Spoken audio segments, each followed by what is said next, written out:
عايز تعرف مين هي اللعيبه اللي غيرت في تاريخ كره القدم؟ تعالى وانا اقول لك. اللؤلؤة السوداء البرازيلي بيليه. مهارات بيليه وقدراته التهديفيه العاليه جدا خلت الكوره قبل بيليه غير الكوره بعد بيليه خالص. بيليه اللي شاف ابوه وهو بيعيط بعد نهائي كاس العالم سنه 50 لما خسروا على ارضهم وقال له ما تعيطش انا اللي هجيب كاس العالم، وفعلا قدر يحقق المعجزه دي ويوفي بوعده لابوه ويجيب كاس العالم سنه 58. بيليه مش بس كان بيرقص لعيب ويحط جوان، لا ابسولوتلي.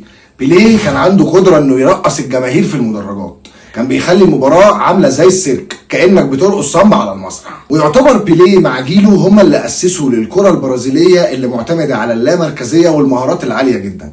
يعني من الآخر هم اللي نصبوا السيرك والباقي ماشيين عليه. بيليه سجل خلال مسيرته الكروية 1279 هدف خلال 1363 مباراة، وده رقم دخله موسوعة جينيس للأرقام القياسية، وفاز بلقب لاعب القرن العشرين مناصفة مع مارادونا. بيليه كان لعيب سابق عصره فعلا لأنه كان لعيب متكامل، كان بيجمع ما بين السرعة والمهارة وعنده قدرة عالية على الدريبل، وفوق ده كله كان هداف ما حصلش. فعلا الكورة قبل بيليه غير الكورة بعد بيليه خالص. لو بتحب الكورة وعايز تعرف أخبارها أول بأول اتأكد إنك عامل فولو ولايك واشتراك في القناة عشان يجيلك كل جديد.